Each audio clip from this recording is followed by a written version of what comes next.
Allahu Akbar, Allahu Akbar, Allahu Akbar.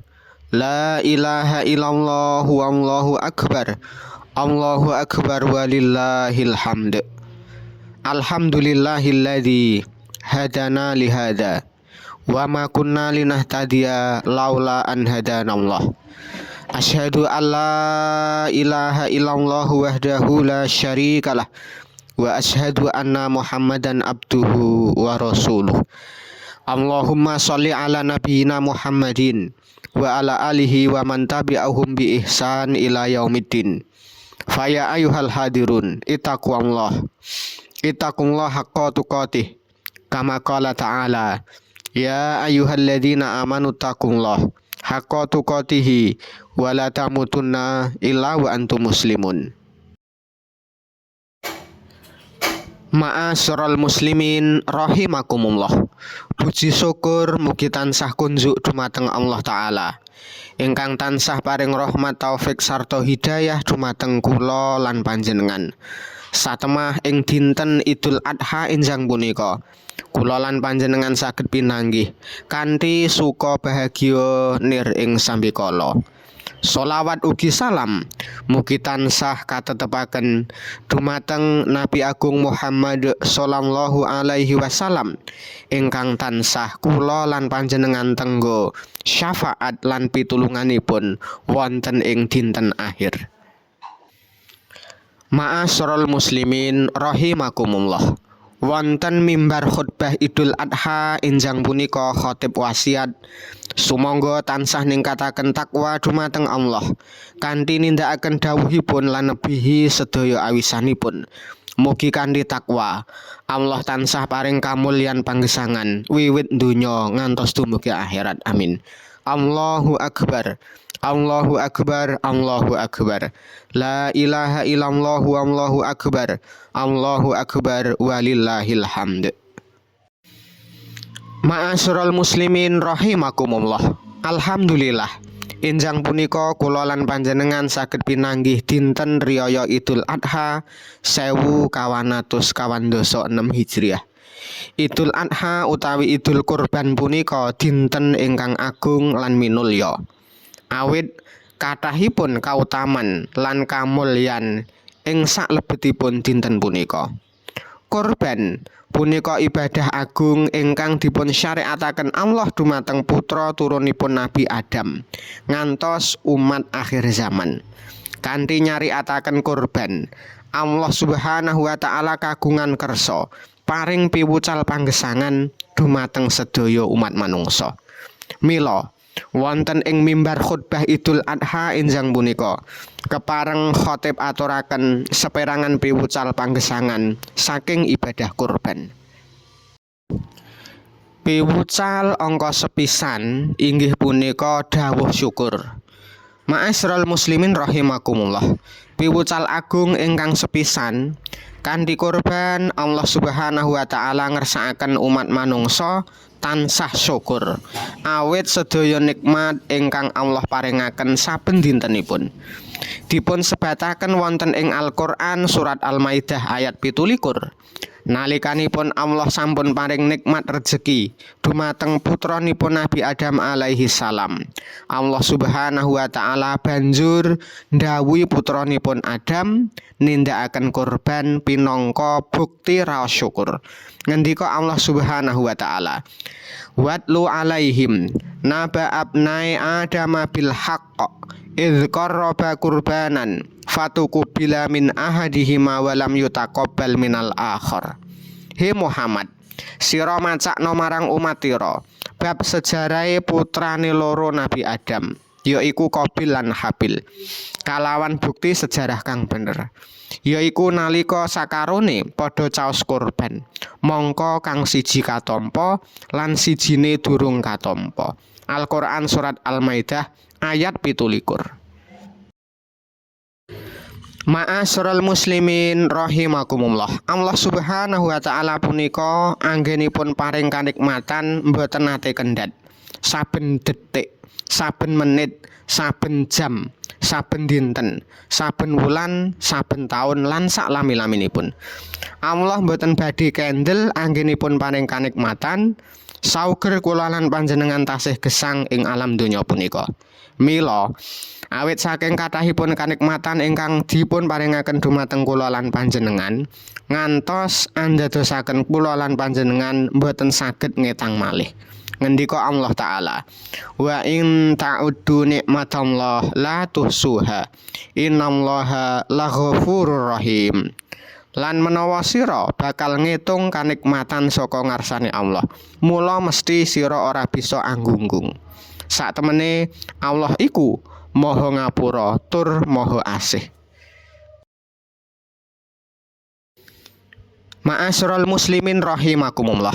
Nalikanipun kula lan panjenengan ing wayah enjang wungu sare, lajeng saged nafas utawi ambekan kanthi lancar lan seger, kadang-kadang boten dipun gatosaken nikmatipun. Ing mangka saged ugi kahanan punika mujudaken kepinginan lan idam-idaman sanak sedherek ingkang nembe pilek utawi flu. Mekaten ugi kadang-kadang kula lan panjenengan nalika dahar ngunjuk kanthi eca sekeca kok kadosipun namung dipun anggep biasa-biasa mawon. Ing mangka kahanan punika jatosipun kanikmatan agung ingkang tansah dipun idam-idamaken sanak sedherek ingkang nembe gerah waja utawi sariawan. Utawi nalikanipun saben enjang kula lan panjenengan saged tindak makarya ing sawah, ladang, ing pasar, ing kantor kanthi kondisi fit. Kadang-kadang boten dipun syukuri. Ing mangka kahanan punika jatosipun dados idam-idamanipun sanak sedherek ingkang nembe gerah utawi ingkang boten kagungan pakaryan. Artosipun kathah sanget kanikmatan saking ngarsanipun Allah ingkang sampun dipun paringaken dumateng kula lan panjenengan. Mila leres saking dene kathahipun nikmat kasebat, malah andadosaken manungsa boten saged syukur dumateng Allah. Ngendika Allah Ta'ala, innallaha lazu fadlin 'alan nas walakinna aktsaron nasi la yaskurun. Saktemene Allah iku wis akeh banget anggone paring nikmat marang manungsa. Ananging akeh-akeh manungsa iku padha ora gelem syukur. Ingkang angka kalih piwucal saking ibadah kurban inggih punika peduli dumateng tiyang sanes. Ma'asyiral muslimin rahimakumullah. Piwucal saking ibadah kurban inggih punika dawuh peduli dumateng tiyang sanes. Daging kurban ingkang kula lan panjenengan caosaken dhateng tanggi tepalih punika pinangka piwucal wigatosipun netepi sifat peduli. Ing Islam, tiyang ingkang kacekapan bondo wajib caos pambiyantu dhateng tiyang miskin. Tiyang ingkang kagungan ilmu wajib caos wewarah dhateng tiyang ingkang awam. Tiyang ingkang kagungan jabatan wajib ngayomi dhateng masyarakat alit lan sanesipun. Peduli dhateng tiyang sanes punika mujudaken tandha iman. Dereng leres iman kula lan panjenengan menawi tasih egois lan boten peduli. Ngendika Rasulullah sallallahu alaihi wasallam, la yu'minu ahadukum hatta yuhibba li ahihi ma yuhibbu li nafsihi. Durung bisa disebut iman sira kabeh nganti dheweke nresnani sedulure kaya dene nresnani badane dhewe. Ma'asyiral muslimin rahimakumullah. Kula lan panjenengan gesang ing donya punika mboten piyambakan, ananging wonten tanggi tepalih lan masyarakat sanes. Islam mboten remen dumateng umatipun ingkang egois lan mboten kagungan manah. Pirsa tangga tepalihipun rekaos, badhe dahar mboten kagungan beras, kok mendel mawon mboten kersa caos pambiyantu. Mila punika ciri tiyang ingkang sampun mati manahipun. Pirsa tangga tepalihipun gerah, badhe ngobataken mboten kagungan biaya, ugi mendel mawon. Mboten tuwuh raos welasipun. Mila punika estu sanes akhlakipun tiyang muslim.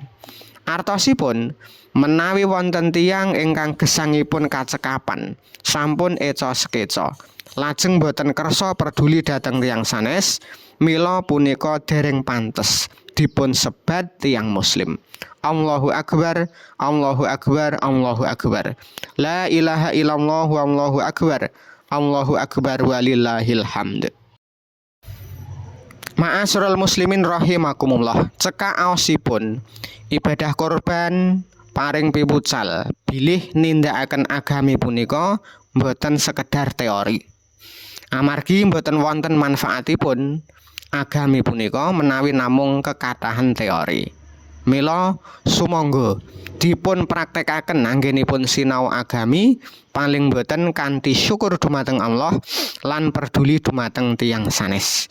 Mugi-mugi kanthi remen syukur lan peduli dhateng tiyang sanes, kula lan panjenengan sedaya pantes ngaku-ngaku umatipun Nabi Agung Muhammad sallallahu alaihi wasallam. Akhiripun sumangga kula lan panjenengan tansah ndedonga dumateng Allah.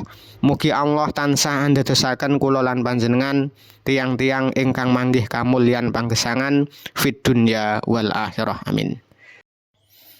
Alhamdulillahirabbil alamin. Hamdan yuafi ni'amahu wa yukafi'u mazidah.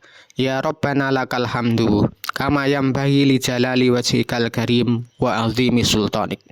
Allahumma sholli ala Muhammadin wa ala alihi wa ashabihi wa man tabi'ahum bi ihsan ila yaumiddin.